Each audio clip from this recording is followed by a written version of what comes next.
मैंने अपनी ग्रेजुएशन जो है वो लिम्स कॉलेज एबटाबाद से की है। उसके अलावा मेरा अपना जो एक्सपीरियंस है वो फिजियो की फील्ड में वो ये है कि 3 ईयर मैंने as a female physio allied hospital में काम किया है। 1 ईयर मैंने एटीएच में प्रैक्टिस की है और अभी रिसेंटली मैं एज अ फीमेल फिजियो जो है वो सदर हॉस्पिटल में काम कर रही हूँ। अच्छा, आज मेरा जो टॉपिक है वो टॉपिक है बैक पेन पे। मोस्टली मेरी कोशिश ये होती है कि जब भी मैं कोई टॉपिक सेलेक्ट करूँ तो वो टॉपिक ऐसा हो जो जनरल टॉपिक हो, जिसपे जिसपे मतलब मेडिकल और नॉन मेडिकल दोनों को फायदा हो, और कल को अगर वो इस तरह का कोई फेस करते हैं इशू या प्रॉब्लम तो वो इजीली उसको खुद भी टैकल कर सकते हो। तो इसलिए मैंने आज का जो टॉपिक सिलेक्ट किया है वो भी बैक पेन पे है। जिस तरह हम लोग खुद भी देखें तो हमारी जितनी भी अडल्ट जनरेशन है, हमारे एल्डर है, फैमिली मेंबर, फ्रेंड्स, रिलेटिव, सब में ये एक कॉमन इशू बना हुआ है। तो एटलीस्ट जब भी ये हमें ये फेस करना पड़े तो हमारे पास अपनी एबिलिटी हो कि हम खुद भी इसको टैकल कर सकते हैं। अच्छा, इसके बारे में मैं जनरल अगर बताऊं तो बैक एक हमारे पास होता क्या है, जब भी हमारे पास बैक रीजन में, ठीक है, कोई भी डिस्कम्फर्ट फील होता है, कोई भी पेन फील होता है, तो उसको हम लोग बैक पेन कहते हैं। इसका दूसरा नाम जो होता है उसको बैक एक भी हम लोग कहते हैं। अच्छा, मोस्ट कॉमनली जो अफेक्टेड एरियाज है उनमें दो आते हैं, एक लंबर रीजन होता है और एक थोरेसिक रीजन होता है। जब हम लोग लंबर और थोरेसिक का कंपैरिजन करते हैं तो उसमें लंबर जो होता है वो ज्यादा अफेक्टेड होता है as compare to thoracic region. Thoracic region में जो पेन होता है वो किस वजह से होता है, वो मोस्टली डिजेनरेटिव चेंजेस की वजह से होता है, वो ग्रेजुअल होता है। और जितने भी आपके विद इन एज जितने भी चेंजेस आ रहे होते हैं आपके स्पाइन में, वर्टिब्रास में, लाइक कोई भी आर्थराइटिस का प्रॉब्लम है, इस तरह के इश्यूज जो होते हैं वो हमारे पास थोरेसिक रीजन में आते हैं। जबकि लंबर में जो होता है मोस्टली आपने सुना होगा डिस्क स्लिप हो जाती है, उसके अलावा डिस्क हर्निएशन वगैरह हो जाती है, वो जितना भी पेन होता है वो हमारे पास लंबर रीजन में आता है। अगर मैं इस पेन के ऑनसेट की बात करूं तो ये दो तरह का होता है, एक जो होता है वो ग्रेजुअल होता है और एक जो होता है वो सडन होता है। सडन तो डेफिनेटली हम सबके माइंड में एक चीज आती है, जब भी कोई चीज सडन होती है तो विद इन द टाइम अगर कोई भी मैकेनिकल इंजरी हो गई है, किसी ने कोई ओवरवेट उठा लिया है, उसकी वजह से जो पेन काज करेगा वो हमारे पास होगा सडन।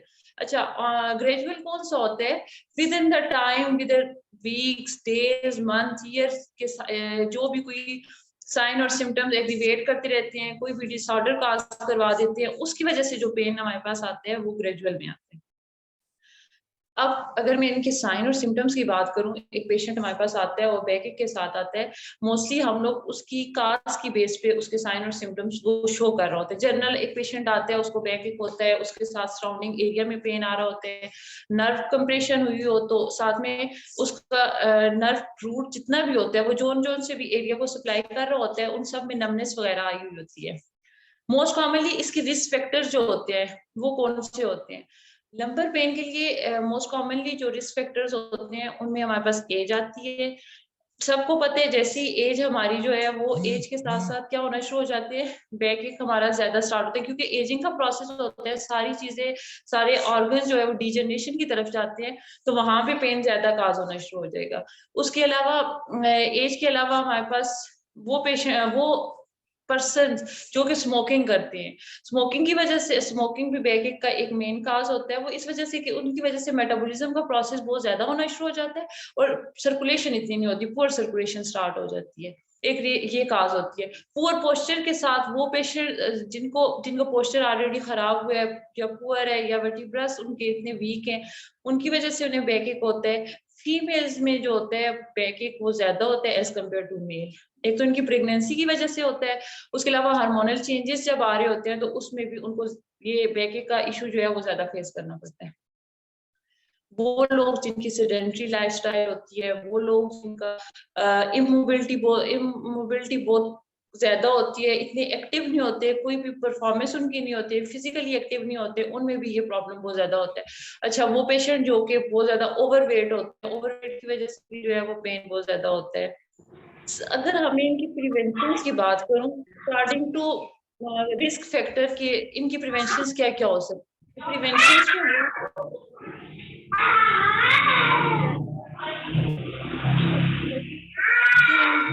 मैंने जितना स्मोकिंग का बताया है, ओवरवेट का बताया है, हम लोगों ने इन चीजों को खत्म करना है। सेडेंटरी लाइफस्टाइल है तो उसको कम करना है, अपनी फिजिकल एक्टिविटी को इंक्रीज करना है। तो ये रिस्क फैक्टर इन प्राइमरी होती है कि अगर एक पेशेंट है वो आता है और उसको बैकएक है, तो हमने कोशिश ये करनी है कि उसके साइन और सिम्टम्स को फर्दर एग्रीवेट नहीं होने देना, उनको वहीं पे स्टॉप करना है, उसके पेन को वहीं पे खत्म करने की कोशिश करनी है।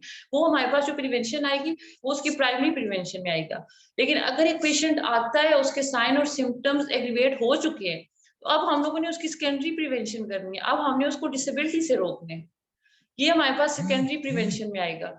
और एक कोई केस ऐसा है कि एक पर्सन है वो आया, उसके साइन और सिम्टम भी एग्रीवेट हो गए, वो डिसेबल भी हो गया है, तो अब टर्शरी प्रिवेंशन में हमने कोशिश करनी है कि उसकी मोर्टेलिटी रेट को, डेथ रेट को कंट्रोल करना होता है। ये इसके मेडिकली हम लोग जो है वो करते हैं। अच्छा, बैकएक वैसे तो मोस्ट हर पर्सन इसको कंप्लेन करते हैं ना, जिनके साथ ये इश्यूज होते हैं, जिनके रिस्क फैक्टर या काजेस मैंने बताई हैं। लेकिन कुछ कंडीशन ऐसी होती है उसमें हम लोगों ने बैकएक को बहुत ज्यादा सीरियस कंसीडर करना होता है। वो इस कंडीशन में होता है कि एक पर्सन अगर आता है, उसको साइन और सिम्टम्स भी है, और अगर वो अपनी इन्वेस्टिगेशन भी बताता है और उसकी इन्वेस्टिगेशन में ESR उसका रेज हो, उसका फीवर जो है वो इंक्रीज हो, और उसको बैक के अलावा किसी और एरिया में भी पेन एग्रीवेट कर रहा होता है, तो वो कंडीशन ऐसी होती है कि वो उस बैक को हम लोग फिर ज्यादा सीरियस लेते हैं और उसकी ट्रीटमेंट की तरफ चले जाते हैं।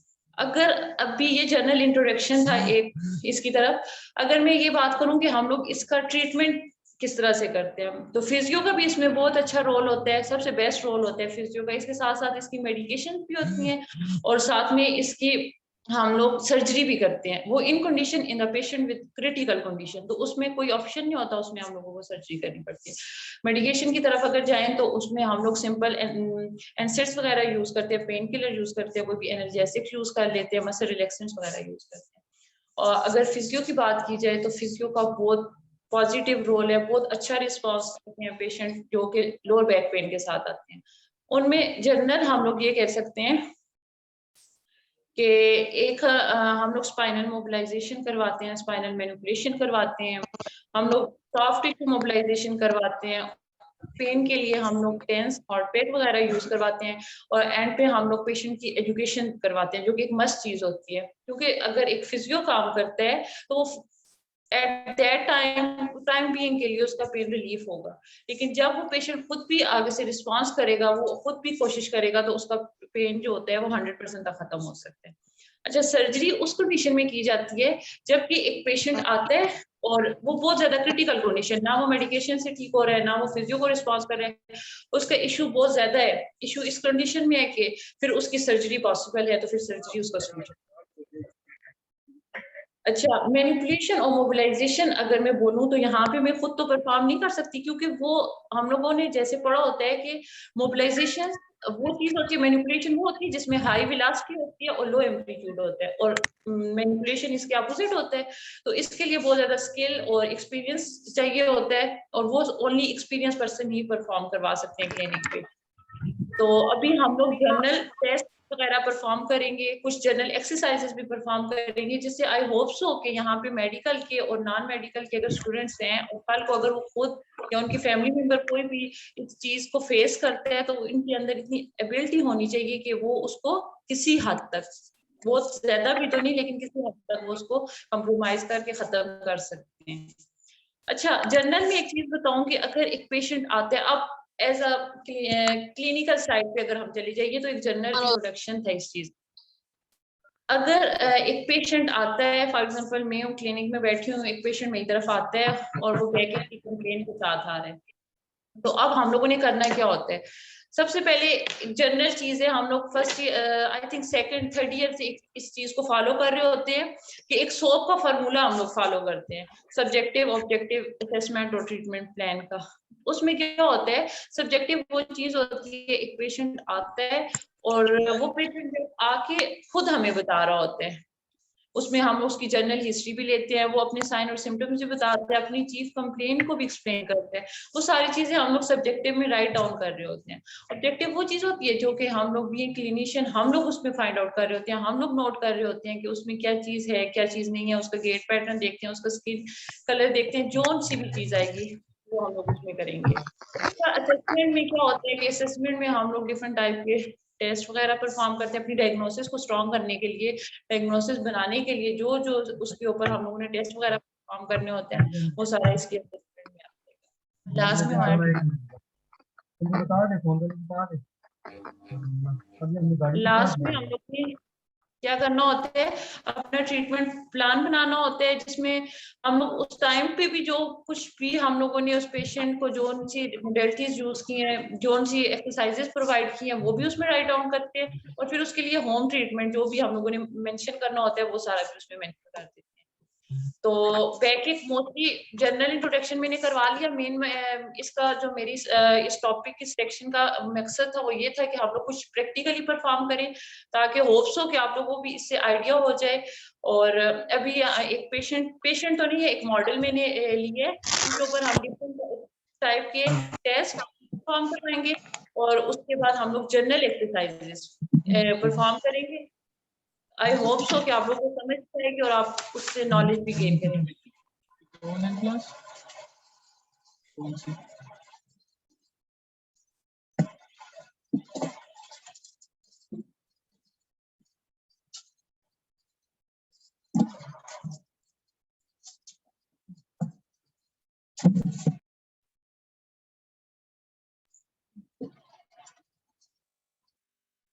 जब भी कोई भी पेशेंट हमारे पास बैक कैमरा करना पड़ेगा।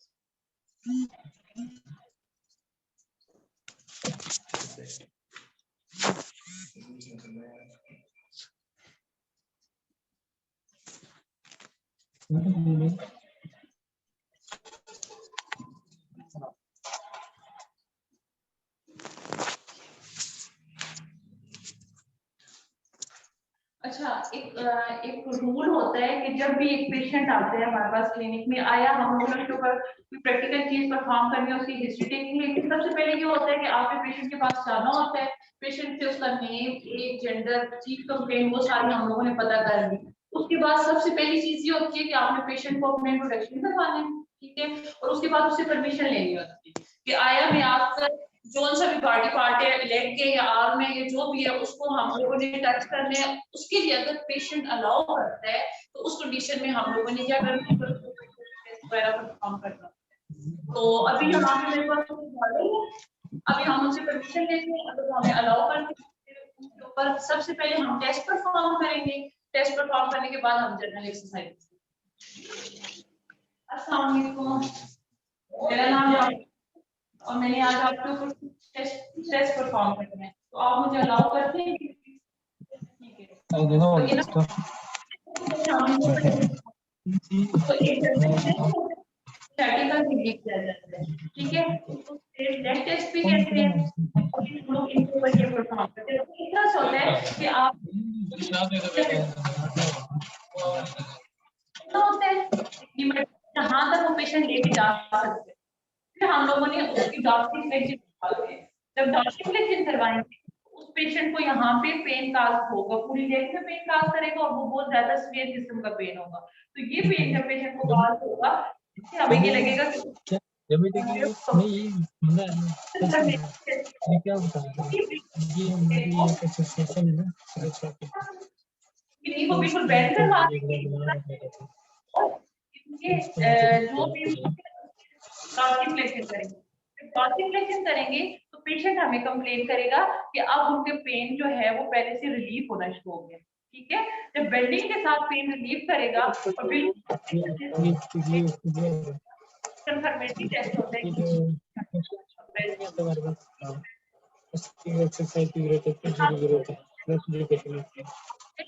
टेस्ट भी बोलते हैं। उसमें ये होता है कि ये अफेक्टेड साइड जो है वो वाली नहीं, तो जो दूसरी साइड होती है उसको हम लोगों ने रेज करवाना होता है। इसी तरह सेम ही प्रोटोकॉल होता है, हम लोगों ने इसको स्ट्रेट रेज करवाते हैं और इसकी डॉक्यूमेंटेशन जब करते हैं इसको बिल्कुल स्ट्रेट करते हैं। इसको जब डॉक्यूमेंटेशन करते हैं तो पेशेंट कंप्लेन करते हैं जो इसकी अपोजिट लेग होगी, फॉर एग्जांपल वही जो शैटिक वाली होगी उसमें इसको पेन काज करेगा। तो यहाँ से भी कंफर्म हो सकते हैं कि इस पेशेंट को शैटिका है, शैटिक नाभ इसकी कंप्रेस हुई है, और इसके साथ साथ इसको उसकी एरिया में भी पेन होगा, जो कि एक तरह की हमारे पास डिस्क स्लिप या डिस्क प्रोलैप्स की तरफ भी हमें इंडिकेशन करवा रहा होता है। ये 2 टेस्ट थे। उसके बाद एक तीसरा टेस्ट होता है जिसको फेबर टेस्ट कहते हैं। वो टेस्ट परफॉर्म करने का प्रोसीजर क्या होता है कि पेशेंट का फॉर एग्जांपल इनकी राइट या लेफ्ट लेग है वो पेन काज करवा रही है। अब अफेक्टेड लेग को हम लोगों ने क्या करना होता है, एक्सटर्नल रोटेशन करवानी होती है, नी को बेंड करवाएंगे और इसको दूसरे नी के ऊपर जाकर हम लोगों ने प्लेस करवाना होता है। अब क्या होता है कि ये जो सा इनका अफेक्टेड साइड है उसको उसके ऊपर हम लोगों ने अपना हैंड रखना होता है और इसके अपोजिट साइड पे जो ये क्रस्ट होती है इसके ऊपर रखना होता है और यहाँ से हम लोग प्रेशर डाउनवर्ड अप्लाई करेंगे। जैसे ही हम लोग डाउनवर्ड प्रेशर अप्लाई करते हैं तो पेशेंट कंप्लेन करेगा इसको पिल्विक रीजन में पेन आ रहा होगा। ये मोस्ट कॉमनली ये जो टेस्ट किया जाता है ये एसआई जॉइंट की कोई भी डिफॉर्मिटी वगैरह के लिए उसके लिए टेस्ट बहुत बेस्ट होता है। अब हम लोग जो नेक्स्ट टेस्ट करवाते हैं वो फेमोरल स्ट्रेच टेस्ट होता है। उसके लिए जो है वो प्रोन पोजीशन होती है, तो अभी हम इनकी प्रोन पोजीशन करवा देंगे।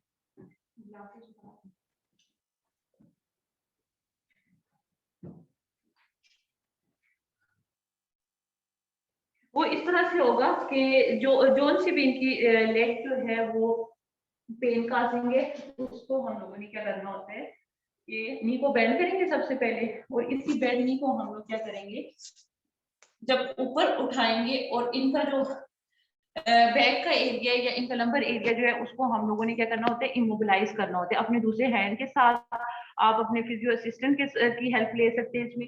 और जैसे ही हम लोग इसको ऊपर उठाते हैं तो इनका जो इंटीरियर थाई होता है, थाई वाली एरिया पे इनको पेन काज करवाना शुरू हो जाएगा। ये मोस्टली किसके लिए होता है, लंबर रेडिकुलोपैथी के लिए, ये उसके लिए ये सबसे बेस्ट टेस्ट होता है। उसके अलावा कोई डिस्क प्रोलैप्स है, डिस्क हर्निएशन है, उसकी भी ये इंडिकेशन करवाते हैं। अभी एक लास्ट टेस्ट है उसको स्लम टेस्ट कहते हैं। वो भी हमारे पास डिस्क रिलेटेड जितने भी इश्यूज होते हैं उसके लिए मोस्ट कॉमनली परफॉर्म किया जाता है। तो अभी हम लोग वो वाला टेस्ट भी परफॉर्म करेंगे। आपका इनकी होता है अपनी लेग्स को नीचे करते हैं। इस टेस्ट को परफॉर्म करने का प्रोसीजर ये होता है कि पेशेंट सिटिंग पोजीशन में होगा, लेग्स इसकी बिल्कुल जो होंगी वो डाउनवर्ड होंगी। अब हम लोगों ने क्या करना होता है, इनके हेड को क्या करना है, हेड को हम लोगों ने फ्लेक्स करवाना है, नेक की फ्लेक्सिंग करवाएंगे और जिस लेग में पेन आ रहा है उस नी की हम लोग एक्सटेंशन करवाएंगे। जैसे ही हम लोग इस नी को एक्सटेंड करवाएंगे तो इनका पेन एग्रीवेट करना शुरू कर देगा और इनके हैंड की जो पोजीशन होगी वो बिल्कुल बैक पे होगी लाइक ये भी हमारे पास एक कंफर्मेटरी टेस्ट होता है। इसके अलावा अगर एक दो जनरल टेस्ट बहुत ज्यादा है, लंबर के या लोअर बैक पेन के जितने भी हैं इनके लिए बहुत ज्यादा टेस्ट है। जनरल टेस्ट मैंने इसलिए सेलेक्ट किए हैं कि ताकि जितने भी स्टूडेंट्स इस टाइम पे मुझे सुन रहे हैं देख रहे हैं उनको इजली समझ भी आए इस चीज की और इससे थोड़ा उनको फायदा भी हो। तो एक दो टेस्ट होते हैं वो हम लोग खुद भी परफॉर्म कर सकते हैं, कोई भी बंदा अपने घर में खुद भी परफॉर्म कर सकते हैं। वो इस तरह से होगा कि आप नीचे खड़े हो जाए।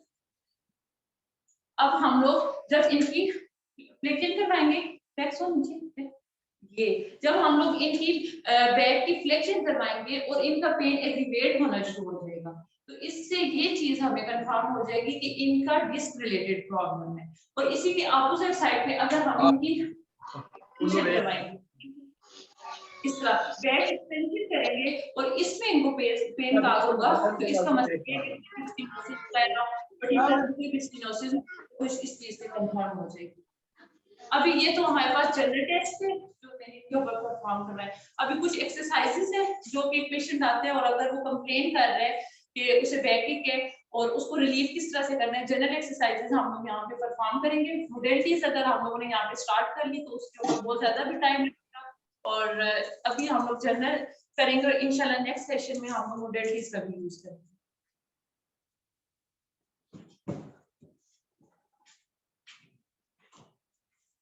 अच्छा, सबसे पहले जो पोजीशन होती है उसको स्प्रिंग्स पोजीशन कहते हैं या स्प्रिंग्स पोज कहते हैं। ये मोस्ट रिलैक्सिंग पोज होता है, पेन इससे जो है काफी हद तक रिलीफ होता है और लोअर लंबर के जितने भी पेन होते हैं ना ये उसके लिए one of the best pose होते हैं। वो किस तरह से होते हैं, ये इनकी लेग्स बिल्कुल स्ट्रेट होंगी और इन्होंने अपनी हैंड्स की बेस को, हैंड को सपोर्ट करके और अपनी लंबर की एक्सटेंशन करवानी होगी। ये स्प्रिंग पोज होता है और इसी पोज को मॉडिफाइड करके एक दूसरा पोज किया जाता है जिसको हम लोग कोबरा पोज कहते हैं। ये वाला, ये हमारे पास जो दूसरा पोज होगा वो इनका कोबरा पोज होगा। ये भी हमारे पास पेन रिलीफिंग होता है, जितने भी बैक के पेन्स होते हैं उसके लिए वो one of the best pose होते हैं। अच्छा, इसके साथ हम लोग अगर एक पोज परफॉर्म किया जाता है, एक एक्सरसाइज जिसको मैकेंसी भी कह सकते हैं या हम लोग बैक एक्सटेंशन कहते हैं। ये काफी हद तक पेन रिलीफिंग होता है। वो किस तरह से होता है कि पेशेंट की हम लोगों ने दोनों आर्म को साइड पे करना होता है, आप बिल्कुल नीचे होते हैं, नेट से बिल्कुल साइडों पे रखना होता है और अपने दोनों हाथों से इनका जो भी ये लोअर एरिया है लंबर का उसको इमोबिलाइज करना होता है और पेशेंट को कहना होता है कि वो सिर्फ अपनी चेस्ट को सहारा लेके इसको ऊपर उठाते हैं और इसको 5 सेकंड के लिए होल्ड करते हैं और उसके बाद ये पेशेंट वापस चला जाता है आराम से। और इसके बाद इस प्रोसेस को 10 टाइम 5 टाइम जितना भी एक पेशेंट उसकी जितना भी स्टेमिना है उसके हिसाब से हम लोग ये परफॉर्म करते हैं। ये हमारे पास 2 पोज हो गए। उसके बाद आप सीधे ले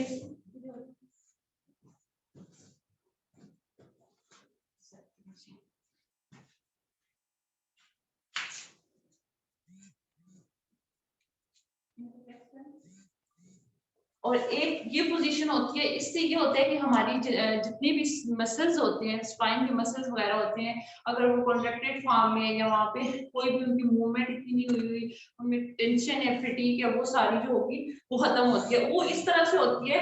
एक्सपर्ट्स जो होते हैं वो तो खुद मतलब खुद बाइसेप कर सकते हैं क्योंकि ये हमारे पास मॉडर्न है और ये नॉन मेडिकल स्टूडेंट है तो इनको इतना आइडिया नहीं है। तो इनका जो ऊपर वाला जितना भी एरिया वो तो हम लोग इमोबिलाइज करेंगे और इनको हम लोग ये कहेंगे ये जितना भी इनका हिप रीजन से नीचे वाला एरिया है उसको ये खुद मूव करवाएंगे वन साइड और ऑपोजिट साइड, दोनों साइड पे मूव करवाएंगे। नहीं बिल्कुल इसको फ्लेक्स करें,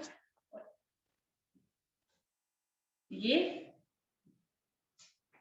और ये इस तरह की हम लोगों ने एक्सरसाइज करवानी होती है। सेम इसी में इसकी मॉडिफाइड फॉर्म में एक एक्सरसाइज होती है, वो यहाँ पे परफॉर्म तो हो नहीं सकती क्योंकि उसके लिए एक तो एरिया भी ज्यादा चाहिए होता है और वो मोस्टली ग्राउंड पे भी की जाती है। तो यहाँ पे भी पॉसिबल है नहीं, मैं उसका जनरल प्रोसेस बता देती हूँ।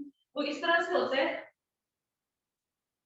इसी तरह से रखिए, नहीं इसमें वो इस तरह से होगा कि जब वो राइट साइड पे टर्न करेंगे तो अपनी इस लेग को फ्लेक्स करेंगे और अपनी आर्म से इसको स्ट्रेच देंगे और जो अपोजिट लेग अपोजिट आर्म होता है उसको बिल्कुल एक्सटेंड किया जाता है। यहाँ पे जगह भी कम है और ये की भी जो होती है ग्राउंड फ्लोर पे ग्राउंड पे फेंक जाती है तो यहाँ पे ये पॉसिबल नहीं है। लेकिन इसका प्रोसेस इस तरह से होता है कि यूं की जाती है, लेग को फ्लेक्स किया जाता है, हैंड से उसको स्ट्रेच किया जाता है और उसका जो अपोजिट आर्म होता है उसको स्ट्रेट किया जाता है। एक ये वाली एक्सरसाइज और एक तो जनरल ये आप सबको आई थिंक ये हर बंदा घर में भी परफॉर्म करते हैं। वो इस तरह से होता है कि नी बेंडिंग जो करवाते हैं उसमें स्ट्रेट लेग भी करवाते हैं, क्रॉस लेग भी करवाते हैं और सिंगल भी करवाते हैं और एक साथ में डबल नी बेंडिंग भी करवाते हैं। तो जनरल से मैं आपको व्यू दे देती हूँ। वो इस तरह से होगा कि हम लोगों ने नी को बेंड करना है और उसको चेस्ट की तरफ लेके जाना है। अगर इन केस कि पेशेंट खुद कर सकते हैं लाइक एक्टिवली कर सकते हैं तो फिर हम लोग उसको रेजिस्टेंस प्रोवाइड करेंगे, एक्टिव रेजिस्टेड इसको कहेंगे। और अगर जो है वो पेशेंट खुद नहीं कर सकता तो उसको हम लोग पैसिवली परफॉर्म करेंगे। ये तो इनका सिंगल लेग हो जाएगा और डबल लेग इस तरह से होता है कि ये आपका असिस्टेंट भी आपको करवा सकते हैं या आप खुद भी कर सकते हो इनकी से कि अपनी दोनों खुद लेते नहीं अपने दोनों हैंड्स के हेल्प से अपने नीज को क्रैश करेंगे और इनको चेस्ट की तरफ लेंगे। एक ये होगी और एक स्पाइनल रोटेशन हम लोग करवाते हैं, वो लाइन पोजीशन में करवाते हैं, सिटिंग पोजीशन में। जनरल जो है वो सिटिंग पोजीशन में होगा। वो इस तरह से होगा कि आप कुछ इस तरह से अपने हैंड आर्म्स को क्रॉस में लें लाइक दिस। इससे जितने भी आपके स्पाइनल मसल्स हैं बैक के वो सारे स्ट्रेच होते हैं।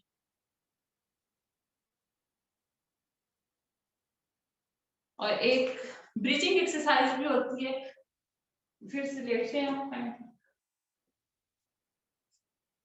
वो किस तरह से होती है कि हम लोगों ने दोनों नीज को बेंड करवाना होता है और पेशेंट को हम ये कहते हैं कि उसने सिर्फ अपनी स्पाइन की हेल्प से अपनी स्पाइन को ऊपर की तरफ उठाना होता है। तो इसको ऊपर उठाएं इस तरह से और आराम से वापस ले। ये भी उसी तरह जो मैंने बैक एक्सटेंशन की करवाई थी उसी तरह की होती है। इसमें रिपीटेशन भी होती है 5 टाइम 10 टाइम 5 सेकंड का इसमें होल्ड होते हैं। तो ये जनरल कुछ एक्सरसाइजेस थी तो जो मैंने करवाई है, होप सो कि आप लोगों को समझ आई होगी। और अभी कोई क्वेश्चन है आप लोगों के माइंड में तो वो कर लें, फिर उसका मैं आंसर कर लेती हूँ।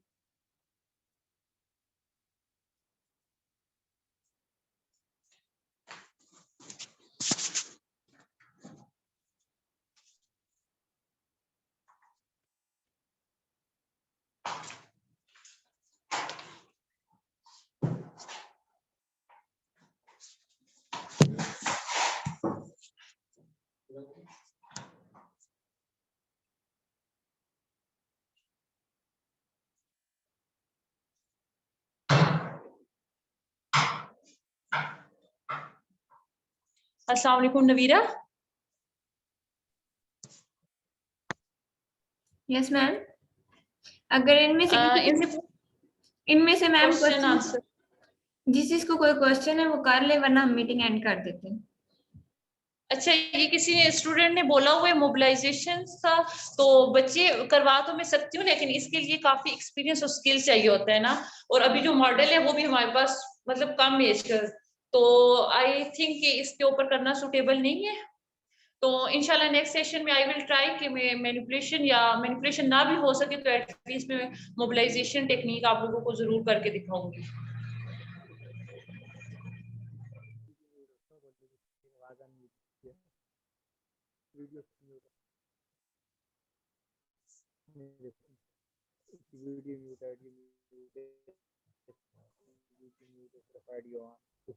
वीडियो रेडियो दोनों क्या बोल रही है?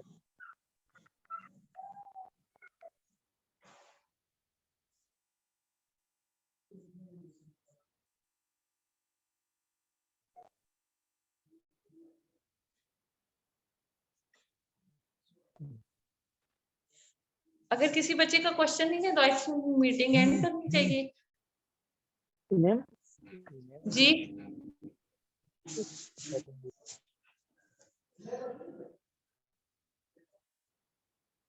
इंशाल्लाह आप लोगों को जो भी टॉपिक अच्छा लगे नेक्स्ट टाइम भी आप मुझे नहीं तो ये डॉक्टर नवीरा को डॉक्टर हमजा को आप लोग बता सकते हैं। इंशाल्लाह हम लोग नेक्स्ट टाइम इससे भी कोशिश करूंगी। मेरी कोशिश होती है कि सिंपल वर्डिंग हो, सिंपल टेक्निक्स हो जो कि इजिली हर स्टूडेंट, क्योंकि मोस्टली यहाँ पे जो भी स्टूडेंट्स ही होते हैं सेशन ज्वाइन करने वाले, तो उनके लिए कोई ना कोई हेल्पफुल होनी चाहिए। इसलिए मेरे मोस्टली हमेशा सिंपलेस्ट टॉपिक्स ही होते हैं।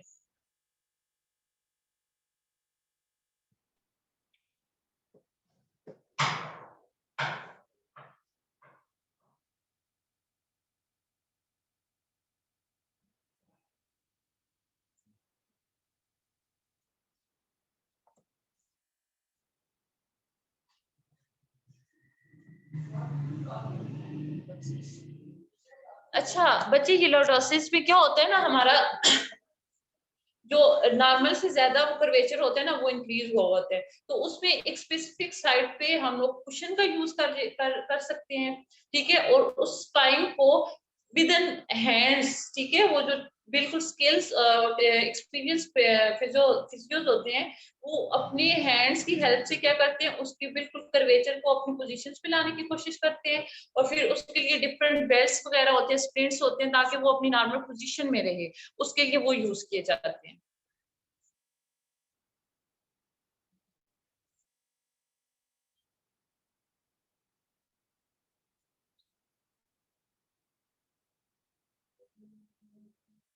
इंशाल्लाह मैं आप लोग बेशक मैं हमेशा आप लोग के लिए अवेलेबल हूँ।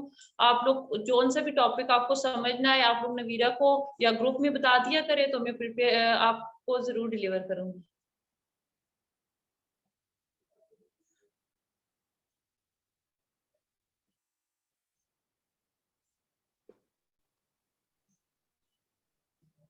ठीक है, अगर किसी का क्वेश्चन नहीं है तो फिर हम लोग एंड करें, क्योंकि मेरी क्लिनिक टाइमिंग है तो मैंने पेशेंट भी ट्रीट करने हैं। डॉक्टर हमजा। जी बिल्कुल, अब किसी का क्वेश्चन नहीं है तो आप बेशक एंड कर सकते हैं, लीव कर सकते हैं। थैंक यू सो मच आपका। Thank you so much.